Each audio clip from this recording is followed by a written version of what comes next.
Guys welcome back to my channel. I am Sistika and আপনারা দেখছেন সিস্টিকাস blog. আজকে food ফেস্টিভ্যালে যাব, তো চলো ফুড ফেস্টিভ্যালে গিয়ে বাকি।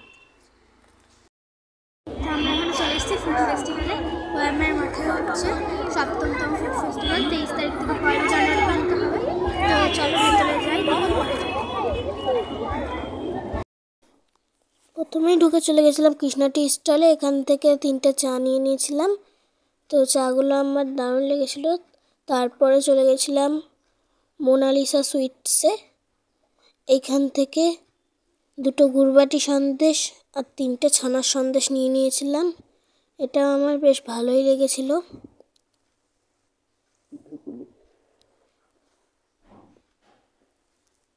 তারপরে চলে গেছিলাম সন্ধ্যারানী পিঠেপুলিতে। এখান থেকে একটা পাটিসাপটা আর 2টো ক্ষীরপুলি নিয়ে নিয়েছিলাম। এটাও আমার অ্যাভারেজ লেগেছে। তারপরে চলে গেছিলাম শ্রীগুরু পাঁশকুড়া চপের দোকানে। এখান থেকে 3টে আলুর চপ আর একটা মোচার চপ নিয়ে নিয়েছিলাম। এগুলো আমার বেশ ভালোই লেগেছিলো। তারপরে চলে গেলাম ঘুগনির দোকানে। এখান থেকে 1 প্লেট ঘুগনি নিলাম। এটাও আমার মোটামুটি লেগেছে। তারপরে চলে গেলাম মকটেল কাউন্টারে। এই মকটেল কাউন্টারটা খুব সুন্দরভাবে ডেকোরেশন করা ছিল।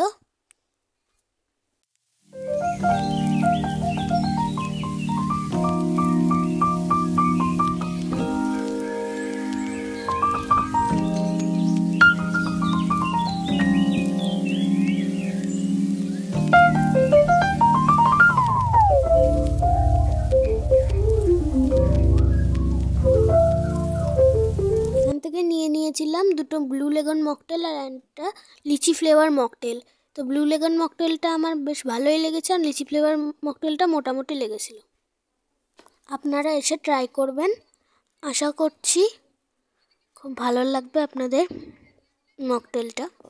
এবার আমি কয়েকটা ফটো তুলে নিলাম। মাঠের মাঝখানটা খুব ভালো করে ডেকোরেশন করা ছিল। এখানেই কয়েকটা ফটো তুলে নিয়েছিলাম।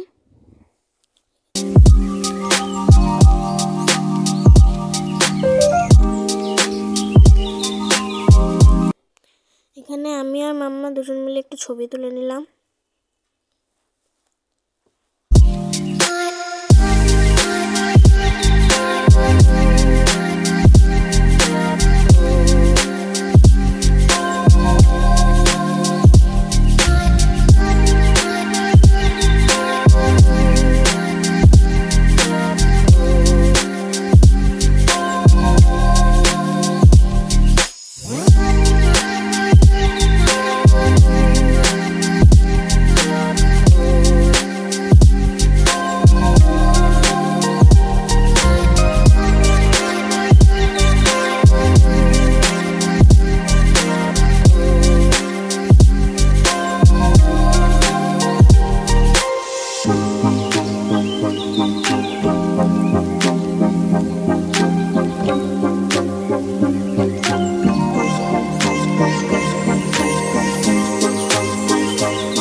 এবার আমি পানের স্টলের দিকে চলে গেলাম আস্তে আস্তে।